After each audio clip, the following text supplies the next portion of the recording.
Welcome sa Dries TV. Kung interesado ka sa ganitong news, huwag kalimutang isubscribe ang ating YouTube channel. Maraming salamat! Welcome back again sa ating YouTube channel mga kakimpaw, and sa update natin ito, ang pag-uusapan natin ay tungkol sa mga importanteng ganap kina Kim and syempre kay Paolo.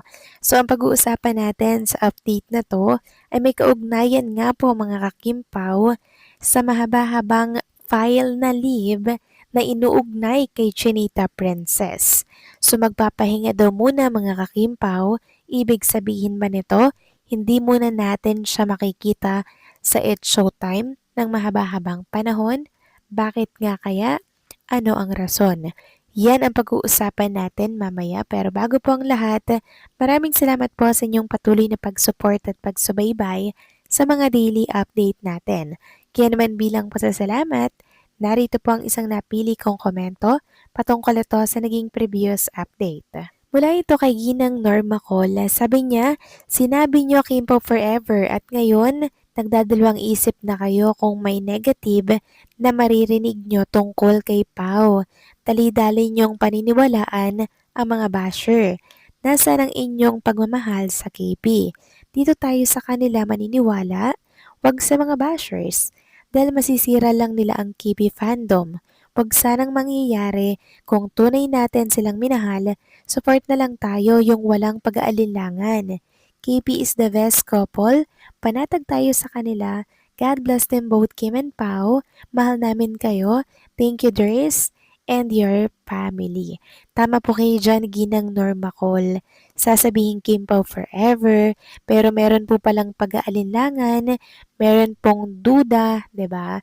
Kasi kung tayo tunay po na fan at nagmamahal kay Kim and Pao, hindi po tayo ganito, 'di ba? Kung baga dapat meron tayong tiwala po sa kanila. Yung wala tayong agam-agam, wala po tayong pag-aalinlangan, kung bagay meron pa ring doubt mga kakimpaw. So dapat hindi po ganun kasi nakikita naman natin kay Paolo and kay Chinita Princess yung genuine na samahan na meron po sila.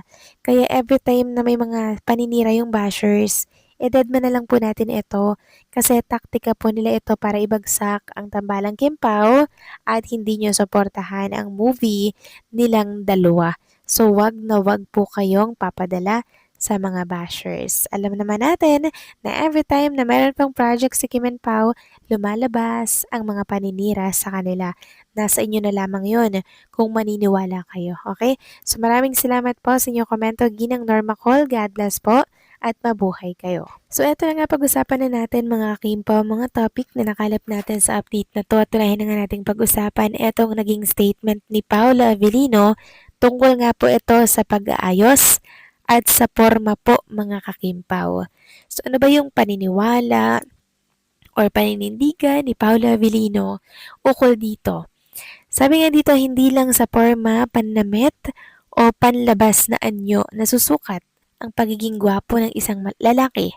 Mas mahalaga pa rin kung paano niya tratuhin ng may respeto, malasakit, at pagpapahalaga ang isang babae. Dahil ang tunay na kagwapuhan ay nakikita hindi lamang sa itsura, kundi higit sa ugali at kapwa. Ayon kasi dito kay Paolo, hindi sa forma o ayos ng pananamit nagiging gwapo ang isang lalaki, kundi kung paano nito or paano niya itrato ng maayos ang isang babae. Correct mga kakimpaw. At nakikita natin yun kay Paolo. 'Di ba? Ganyan niya po tratuhin si Kim. Very gentleman, very caring, and talagang ito yung gusto nating lalaki. For Kim Cho, yung iingatan siya, aalagaan at uunawain at higit sa lahat, mamahalin mga kakimpaw.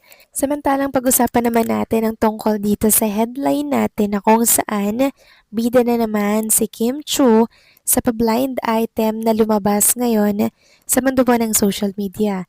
Ito po'y may kaugnayan sa pagpa-file ng mahaba-habang leave para po sa It's Showtime. Dahil gusto daw pong magpahinga ng isang host na to mga kakimpaw. Sabi nga dito, totoo ba? Usap-usapan ngayon sa social media ang posibilidad na pansamantalang magpahinga muna sa It's Showtime ang isa sa mga host ng noontime program.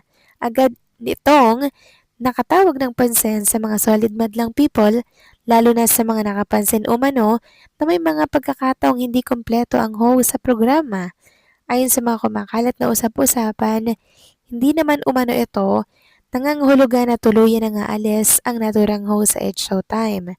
Posibleng pansamantalang break lamang ito upang mabigyan ng panahon ng iba pang commitments at personal na bagay na kailangang asikasuhin.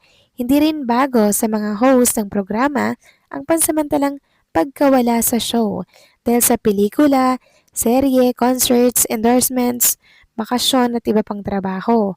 Kaya naman para sa ilang netizens, hindi agad dapat bigyan ng negatibong kahulugan kapag may isang host na hindi muna napapanood sa ilang episode. Gayunpaman, dahil matagal nang magkakasama at malapit na sa puso ng viewers ang It's Showtime family, mabilis talagang napapansin ng madlang people kapag may isang pamilyar na mukha na wala sa studio, kaya marami ang naghihintay kung magkakaroon ng opisyal na paglilinaw tungkol dito. May ilan ding umaasang anumang pahinga ang gawin ng naturang host ay pansamantala lamang at muli rin itong mapapanood sa noontime program. Para sa loyal viewers, malaking bahagi na ng saya at chemistry ng It's Showtime ang bawat miyembro ng kanilang hosting team. Sa ngayon, hanggat walang opisyal na pahayag mula sa host o sa It's Showtime at marami ang nakabantay at naghihintay sa susunod na maging update tungkol sa naturang Showtime host.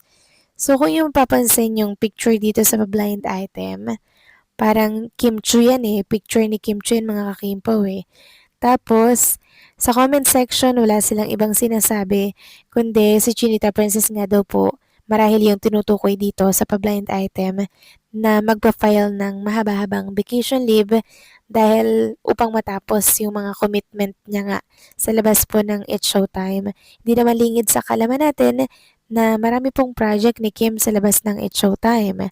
Katulad po nung A Perfect Marriage, napasundot-sundot lamang po sila kung sila'y mag-shoot, 'di ba? Kasi hindi pa po nila ito inaaraw-araw, 'di ba? Pero once na tapusin nila yung pag-shoot, siguradong araw-araw wala po si Kim sa It's Showtime. Kasi kailangan umabot po yan ng November or October, dapat okay na po talaga yung buong movie. Kasi December, isasalang po yan sa Metro Manila Film Festival. So maraming pagdadaan ng review niyan mga kakimpaw. Bali ipa-finalize pa yan lahat bago tuluyang ipalabas sa takilya. So hopefully ay mapasama talaga ito sa final entry sa Metro Manila Film Festival. At kung mangyari man nga po na mag-file siya ng leave, okay lang naman yun mga kakimpaw, di ba? Kasi alam natin na babalik at babalik po si Kim sa It's Showtime. So kayo ba mga kakimpaw, agree ba kayo or payag ba kayo na mag-file muna ng leave si Kim para matapos ang mga commitment niya sa labas ng It's Showtime? Please comment down below.